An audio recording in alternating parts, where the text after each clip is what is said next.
I'm Blake. And I'm PJ. This is episode number 4. Honor is required but not given. So if you haven't listened to episode number 3, the top 5 reasons you should run from your pastor, maybe give that a listen first.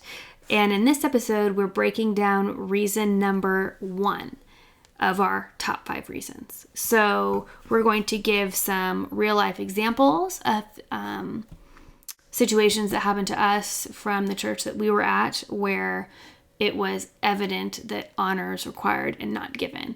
And so if you've had similar experiences like this or have heard of like situations like this, then you definitely need to get out of where you are. Okay, so pretty much at the church that we went to, it was expected that you honor pastors and leaders and anybody who was like above you. Not normal honor though. Right. Out of the ordinary. Not like common respect that you're, walking down the street and you help an old lady off the ground that fell. Yeah, no. That's pretty honorable, but that's not what we're talking about. We're talking about getting emotional shit beaten out of you and like do it with a smile on your face. That's honoring. Right. So an example that I have of that is the place that we were at. I was the creative director. So I was in charge of making sure all of the videos, graphics, like all that kind of stuff was executed. And so there was one particular Sunday when I didn't have a video ready. And the reason that I didn't have it ready was because our whole entire team did a leadership summit that week. And we were going through this book called 5 Dysfunctions of a Team. So by the end of our time there, we'd only gone through like 4 out of the 5 dysfunctions or whatever. So everyone agreed to extend the summit an extra day so that we could finish the whole book so that we didn't have to figure out another time that worked for everyone's schedules to like come together and finish it. And so I said, okay guys, if we do this, the new video that we had planned on having for Sunday is not going to be ready because I'm not going to have time to finish it. So if we extend this, that means that this video is going to get pushed out one more week. And everybody said, that's okay. We have plenty of other videos that we can play to fill that spot. This is way more important than that. Our team being a strong, functional, healthy team is way more important. And everybody's kind of on this, like, I guess you'd call it like a camp high. Camp high, or just being a unified team that thought we were given the freedom to make decisions within our team, our realm of influence, authority. Right. So everybody was all gung-ho. We picked a video that went with all of the worship songs that we were doing that day. And everybody was like, okay, cool. We're making this decision as a team. It's not just your decision that you're making because you don't have enough time to do it. So we get to Sunday. Everyone is still like excited from the summit that we just had. We all feel like a lot closer. And then before first service, we have a run through of the whole service, like beginning to the point where the senior pastor starts his message. And so we're going through that run through, and the senior pastor's wife, who's also the executive pastor, is there watching it to kind of like coach us and help us make things better. So we get to the point where we play that video. She stops the whole room and says, whoa, that's the wrong video. And we're like, no, that's the right video. We explained to her why we had changed it. And then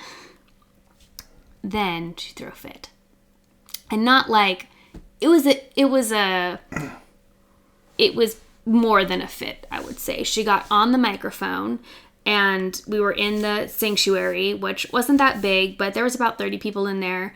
Some of them were new to my team. There was a girl there who was an intern from the college that was in our town, and she was getting internship credits for school while also helping with stuff on our team that we didn't have time to do. So it's like a win-win situation there. It was her first Sunday on the team there, and this is what she experienced.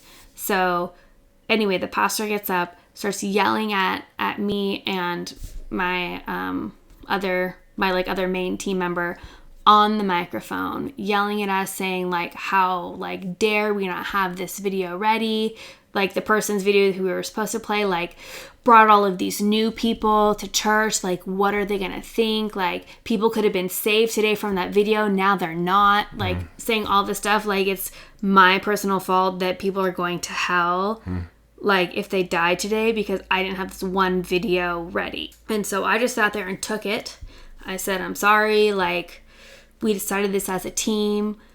Nobody else from the summit that we were just at, though, stuck up for me and said anything, which I wouldn't have either if I was in their position, honestly, because all that would have done would have directed her anger at them instead of me. So why would... Including... Right. Would have been two heads on the chopping block. Right. So I get it, but at the same time, it's like, guys, we made this decision as a team and I'm the only one getting flack for it. And I don't know how to explain, like, it was so embarrassing and degrading and just like, I don't ever wish that upon anyone. It sucks. And then you have to go... pretty much just learn to grin and bear it. Right. Okay, well, today's sucks. Right. So I thought today was going to be super great, super fun. But then this happened, so great. Now today fucking sucks. Because apparently we don't know how to do anything. I feel like a lot of these reasons, and I know we're just talking about number one, but like I feel like a lot of this is like they're like sales tactic. Mm-hmm. It's shock and awe. Yeah. It's like they know they're hurting you. They may not know how much. Yeah. You know, but like they're going to make a scene, and if you respond with, you know, making your own little scene, they're going to escalate and make an even bigger scene. Mm-hmm. And like, I don't know what it is in them that makes that an option. Mm-hmm. I feel like it's very childish though. I feel like, you know, it's like when you're a baby and you don't get your way. Yeah. You think, or maybe it's a learned behavior. You learn over time that you get what you want if you throw a big enough fit. So I feel like it's a serious immaturity if you're being led by somebody who will escalate a situation to get what they want. I was there at the summit, and it was great. And we were actually now finally taking steps of growth and maturity and growing as a team. It was exciting. Mm-hmm. You know, we're going through this book, 5 Dysfunctions of a Team, that is just spot on. Mm-hmm. And we made a decision together as a team, which is all that matters. I feel like we should read Extreme Ownership again, because I think he touches on how important it is that everybody understands the mission, you know, and it's less important what they do. Mm-hmm. Like the most important thing is that they're all unified. Mm-hmm. But anyway, the reason that nobody jumped in to defend you is because we all learned that was futile. That you will definitely come under like friendly fire as well, and you might make it worse for Blake as well. Yeah, you know, it's just it's not going to end well. Mm-hmm. That's what is in everyone's minds. Like, oh shit, like, right? Just wait for this to pass. Wait for it to get over. You mm-hmm. know, it's like fucking assault. Yeah. I've heard that the effects of spiritual abuse is the same as sexual abuse, because, you know, it's like you hear someone you're supposed to be able to trust and be safe with, mm-hmm. And how can you ever trust a person like that again? Like, here you are laying your life down to advance their mission, doing your best to please them, and it's never good enough, mm-hmm. and they make you feel like worthless. It's like mind-boggling, because You're doing it for free. Something that they would always say there is public honor gives you private influence. So basically, if you give them grace and honor and lift them up, you do everything in your power to make them look good at all times. Look good and feel good. Right. Then when you're in meetings with them, that are smaller meetings or with them one-on-one, then you get to have say in what happens or something. And so it's interesting though, because that situation that I just described, that was the complete opposite of what happened to me. So, that's what we mean by honors required but not given. It's like they say, treat me like this, but I'm not going to treat you like that. Because I got publicly shit on. And then after third service, we were having a debrief meeting about it, because of course that's what we have to do. And the pastor comes in with beer and drumsticks and apologizes. And it's like, okay, thank you. But she just apologized for being a little too extreme. But she still, thought she was right, which I think everybody thinks that they're right. So I don't really fault her for that. But yeah, the apologies, beer and drumsticks in front of, just the people who were at that summit with us, not the rest of the 20 people who I got yelled at in front of. Yeah, the new people on my team. And that's just one example.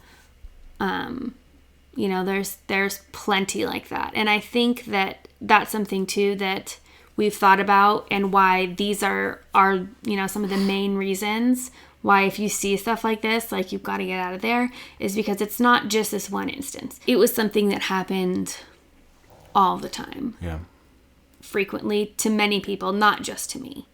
So it wasn't just like her and I had a bad relationship. We actually had a really good one, behind the scenes. This has been a breakdown of the number one reason out of 5 top reasons that you should run from your pastor.